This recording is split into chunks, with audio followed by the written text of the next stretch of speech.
अल्हम्दुलिल्लाहि रब्बिल आलमीन वस्सलातु वस्सलामु अला रसूलिल करीम अम्मा बाद अऊज़ु बिल्लाहि मिनश शैतानिर रजीम बिस्मिल्लाहिर रहमानिर रहीम। माननीय सभापति महोदय, आदरणीय निर्णायकगण, आदरणीय प्रधानाचार्य जी, सम्मानित अध्यापकगण एवं मेरे प्रिय मित्रों, आज के सुनहरे अवसर पर मैं आप सभी के बीच जिस भाषण को लेकर उपस्थित हुआ हूं वो है पापों के अनेक रूप। प्रिय मित्रों, पापों में सबसे भयानक पाप शिर्क है। अल्लाह के सारे गुणों में से किसी भी गुण के अंदर अन्य लोगों को उसका साझी बनाना शिर्क कहलाता है।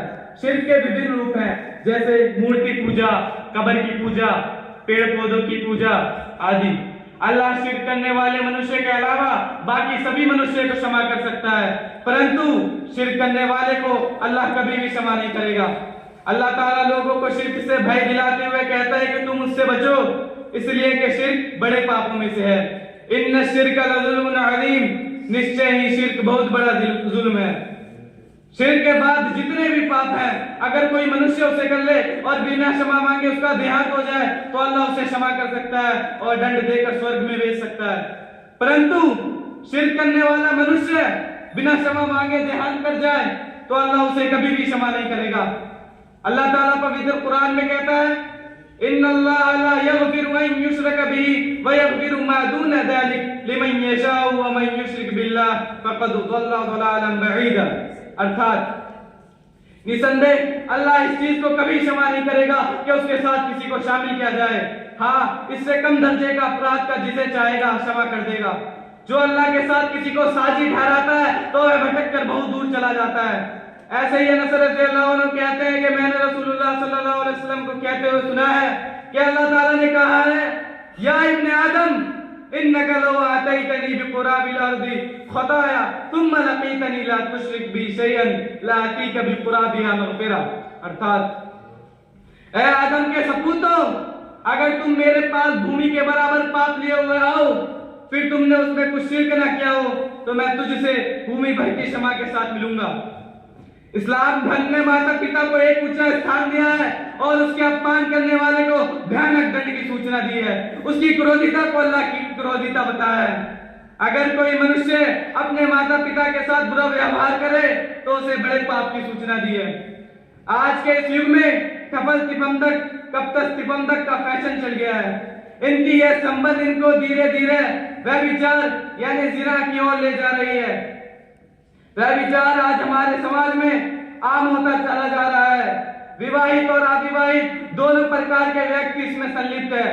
यह एक ऐसा पाप है जिसमें अगर कोई विवाहित व्यक्ति संलिप्त पाया जाए और उसके खिलाफ गवाह भी सुनिश्चित हो जाए तो ऐसे व्यक्ति को इस्लाम धर्म में आधे शरीर को मिट्टी में दबाकर पत्थरों से मार मार कर मौत के घाट उतारने को कहा गया है, और सिर्फ इसलिए कि हमारा समाज कहीं से और किसी भी तरह से गंदा न हो।